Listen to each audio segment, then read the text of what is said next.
Muy bien, chicos. El pequeño resumen que les había prometido con relación a nuestra clase, la clase del sábado, con el tema principios y técnicas básicas del masaje. Habíamos desarrollado justamente una primera parte, ¿verdad?, de nuestro trabajo ya en esa clase presencial en donde yo les había mostrado algunas técnicas, ¿verdad? Las primeras técnicas con las que nosotros iniciaríamos cualquier tipo de masajes. Y hablando de tipos de masajes, sabemos que son los relajantes, descontracturantes, deportivos y demás. Habíamos hablado sobre las técnicas de fleurage, que habíamos mencionado que es el inicio de todas las técnicas donde utilizamos justamente el fleurage para que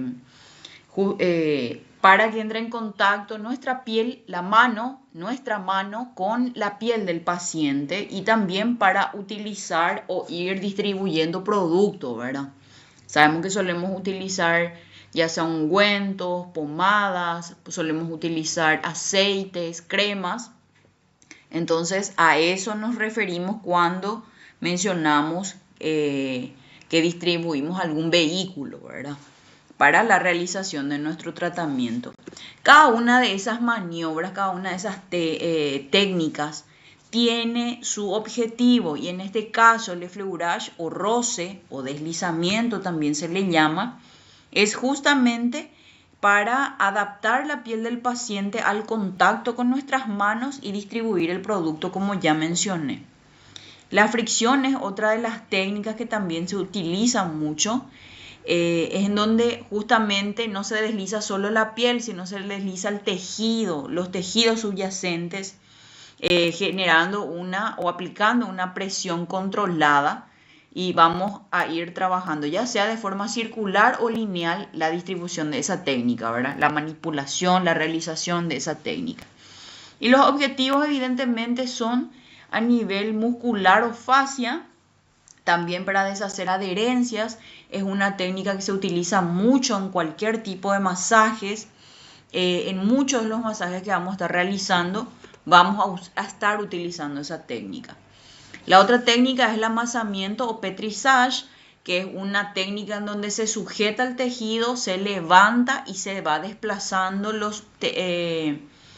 realizar esos movimientos más o menos en torsión, simulando justamente el amasamiento como si fuese que estamos utilizando una masa de pan o la masa de la chipa, por ejemplo. Es esa misma la técnica, evidentemente en este caso en el tejido corporal del paciente. Podemos utilizar justamente la palma de la mano, los dedos y también los nudillos para trabajar. Usualmente se utiliza esta técnica para eliminar toxinas acumuladas y mejorar la elasticidad y liberar tensión acumulada.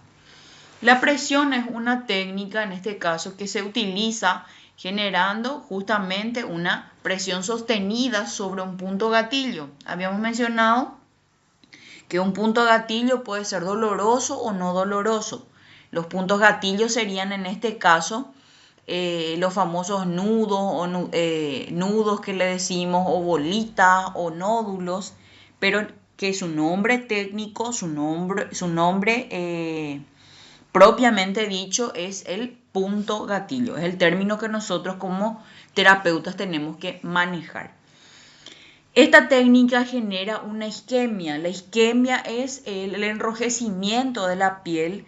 Es evidentemente cuando se acumula tejido, en el tejido se acumula sangre, oxigena la zona, y es la que justamente va a ayudar a liberar ciertas contracturas.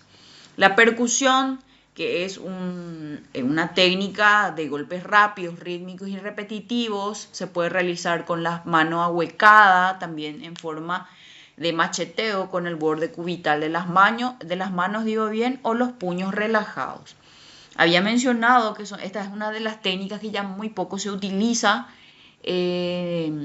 Provoca un efecto estimulante y tonificante en el sistema neuromuscular, y favorece evidentemente la vasodilatación, pero justamente Se deben evitar en ciertas zonas óseas, en la zona de los riñones y las contracturas muy agudas. La contractura muy aguda sería el famoso soplo de viento que dice la gente. Esas son contracturas cuando son muy recientes. Hoy me contracturé, entonces hay que evitar este tipo de técnica en el caso de que quieran realizarla. Yo particularmente no la realizo, pero en esos casos tener en cuenta esos puntos. Ritmo, dirección y profundidad influye muchísimo, como mencioné, la manera en la que nosotros manipulamos las técnicas que realizamos, ya sea el effleurage, el pétrissage y demás. Y siempre a tener en cuenta, a modo de resumen aquí, tener en cuenta que todos los masajes se realizan evidentemente en una dirección centrípeta. La dirección centrípeta, digo bien, es la dirección de los pies a la cabeza o en dirección de abajo para arriba, ¿verdad? De distal a proximal también se le llama. Entonces, si hablamos, por ejemplo, de miembros superiores, una dirección centrípeta o una dirección de distal a proximal sería de la mano a los hombros. En el miembro inferior, por ejemplo, sería de los pies a la cadera, por ejemplo, de distal a proximal entonces. El ritmo evidentemente va a depender mucho del tipo de masaje que queramos realizar. Por ejemplo, en un masaje precompetitivo, ese es un tipo de masaje en donde lo que nosotros queremos es activar el músculo antes de una competición. Entonces yo no puedo realizarle una técnica lenta y pausada.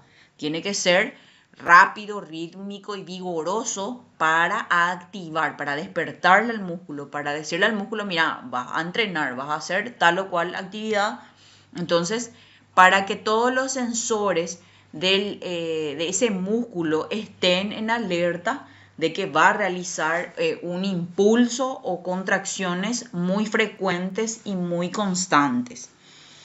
La profundidad también, por ejemplo, justamente como mencioné, una contractura muy aguda, una contractura muy nueva, hablando mal y pronto, no podemos nosotros realizar una técnica con mucha profundidad, no podemos apretarle, hablando mal y pronto, demasiado a un paciente que está con mucho dolor, con una contractura muy reciente, porque va a generar más dolor.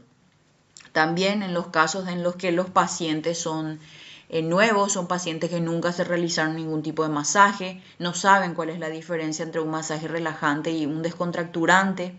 Entonces, no podemos entrar nosotros, por más que nos pidan un masaje descontracturante, entrar de buenas a primeras a realizarle con mucha profundidad, con mucha fuerza, algún tipo de masaje, porque va a terminar más contracturado, va a terminar con dolor nuestro paciente.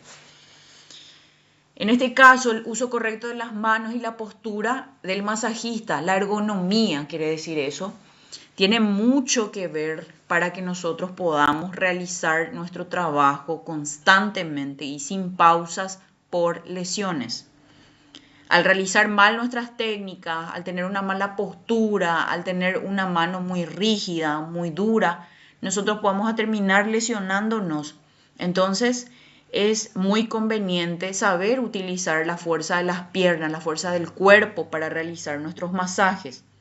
También había mencionado que nosotros no usamos la fuerza de nuestras manos ni de nuestro brazo cuando realizamos un masaje, sino que por la posición justamente de nuestro cuerpo, la alineación de los pies al realizar la técnica, nosotros ejercemos fuerza de los miembros inferiores y lo que nuestra mano hace es una descarga más bien de energía, pero que viene de los miembros inferiores al realizar la técnica.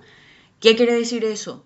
Que yo no uso la fuerza de mis manos. Mi mano solamente transmite energía. Yo uso la fuerza de mis piernas para realizar la técnica. ¿Y cómo?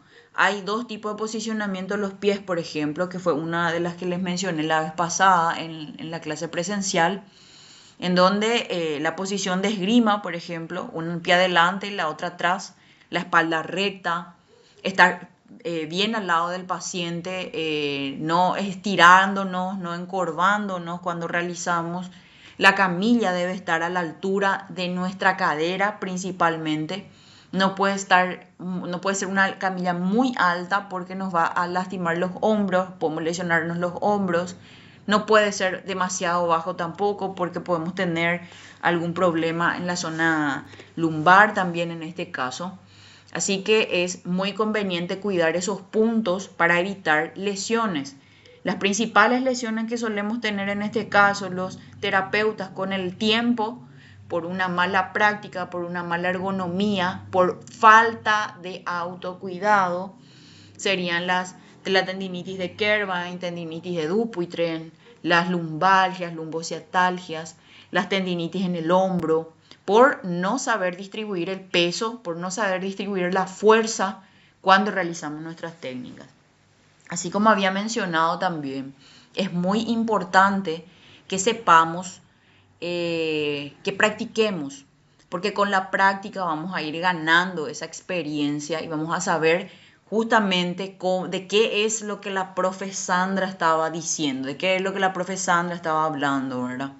Entonces, ¿cómo lo que voy a usar la fuerza de mi pierna si yo con mi mano lo que hago el masaje, ¿verdad? Y eso únicamente con práctica. Podemos utilizar alternativas también al realizar nuestras técnicas, no hacer solo el masaje, por ejemplo, con las manos, podemos usar el talón de las manos, el pulgar, los nudillos, el codo, el antebrazo. Eso ya va a ir dependiendo de qué tan grande es la masa muscular que vamos a trabajar. Pero no es lo mismo trabajar sobre la pantorrilla que trabajar sobre la espalda, por ejemplo. Entonces, tener en cuenta esos detalles. Otra cuestión es, sabemos que cuando nosotros estamos trabajando en esto, queremos trabajar por la parte económica, ¿verdad? Pero siempre hay que cuidarnos para poder trabajar, para poder abordar a más pacientes por día. Entonces sí o sí necesitamos una pausa de 10 a 15 minutos por lo menos para poder estirar, realizar flexiones de los brazos, estirar los extensores de la muñeca, hidratarnos, ir al baño, para poder continuar con nuestro trabajo. Tampoco es el famoso, quiero orinar demasiado y me estoy aguantando, hace 3 pacientes que me estoy aguantando, porque con el tiempo también hasta los riñones se pueden ir afectando. Así que es muy importante que nos cuidemos para que podamos cuidarle a nuestros pacientes. También, evidentemente, como mencioné, tenemos que cuidarnos para poder cuidarle a nuestro paciente. ¿Y cómo le cuidamos a nuestro paciente también? Hay una zona de peligro, el triángulo de vulnerabilidad le llamamos, que son zonas en donde donde no cubre el músculo, esos tejidos. Entonces no podemos aplicar masaje, no podemos aplicar ningún tipo de técnica sobre estos puntos porque puede ser peligroso. Pueden sufrir daños a nivel arterial, a nivel vascular. Entonces podemos terminar provocando una hemorragia en nuestro paciente o empeorando alguna contractura también, ¿verdad? Esos son el triángulo anterior del cuello, en donde se encuentra el trayecto de la arteria carótida y vago, que sería a los lados del cuello, en este caso de la zona de la garganta, por ejemplo. Zona supraclavicular y axilar, sería la axila, y a los lados del hombro, por ejemplo, en este caso. Fosa poplitea, que sería detrás de la rodilla. Había mostrado yo una activación de ganglios linfáticos y vasos en la zona poplitea, pero ahí no realizamos nuestro masaje, es más que nada una activación nada más. Y la zona lumbar baja, que hay que tener cuidado en esa zona, se puede aplicar algún tipo de masaje, algún tipo de técnica en esa zona, pero teniendo cuidado por la zona renal. Y siempre hablar con el paciente, siempre preguntarle si le duele, si está bien la técnica, si no le molesta, si quiere que generemos más presión, si quiere que hagamos un poco más suave. Estar en constante comunicación con el paciente para evitar justamente empeorar la situación del paciente. Porque hay pacientes que les va a decir, puedes hacerme un poco más suave porque ya me duele, o ahí me duele mucho, o cosas así, y hay otros que no les va a decir nada y se van a estar aguantando. Entonces hay que hablar constantemente con el paciente. Y las contraindicaciones para terminar. Estas contraindicaciones es a nivel general para todos los tipos de masajes. Hay masajes que sí tienen contraindicaciones más precisas, más propias de cada técnica, de cada masaje, pero esto es en línea general. Y tenemos las contraindicaciones absolutas y las contraindicaciones con precaución. La contraindicación absoluta en este caso sería la trombosis venosa profunda, los estados febriles, los procesos oncológicos activos, heridas abiertas, hemorragia o traumatismo agudo, digo bien, y las enfermedades infecciosas de la piel. Estos son los no absolutos en el masaje. No podemos realizar ningún tipo en lo absoluto de masaje a estos pacientes porque podemos empeorar la situación, podemos agravar la situación del paciente, entonces puede exacerbar esa enfermedad o esas patologías y puede ser contraproducente. Y las contraindicaciones con precaución, en este caso sería el embarazo, hipertensión arterial no controlada, las varices tronculares y la diabetes. Siempre y cuando modifiquemos nuestra técnica, nosotros podemos realizar el tratamiento a estos pacientes. Evidentemente, en el caso del embarazo, no realizar una técnica de masaje en la zona abdominal. Tampoco mi paciente se tiene que colocar boca abajo, tiene que estar acostada de costado, hablando mal y pronto. En el caso del paciente con hipertensión, que nuestro tratamiento tiene que ser suave, rítmico, lento, no deberíamos realizarle técnicas muy fuertes porque el dolor muchas veces también altera la presión y si no está medicado nuestro paciente podemos terminar alterándole. Los pacientes con diabetes, la misma cosa. Hay pacientes con neuropatía periférica. La neuropatía es la falta de sensibilidad o pérdida de sensibilidad en ciertas zonas, ciertos tejidos, por la mala circulación que tiene el paciente. Hay nervios en donde ya están, o sea, hay zonas donde ya están desnervadas, o sea, el nervio está dormido, está nulo. Entonces el paciente no siente. Vos le podés estar realizando una técnica muy fuerte, pero el paciente no siente. Entonces, evitar hacerle técnicas suaves, independientemente a que sienta el paciente, hacerle nomás técnicas suaves, evitando lesionarle. Porque muchas veces también estos pacientes tienen una hipersensibilidad vascular. ¿Qué quiere decir eso? Le toco mal, le aprieto fuerte o ni siquiera le apreté fuerte, pero ya se amoretona. Entonces, justamente para evitar ese tipo de situaciones son estas maniobras, se pueden modificar para realizarle a estos tipos de pacientes. Y este sería el resumen que les había prometido. Nos vemos la siguiente clase, Dios mediante. Saludos, chicos.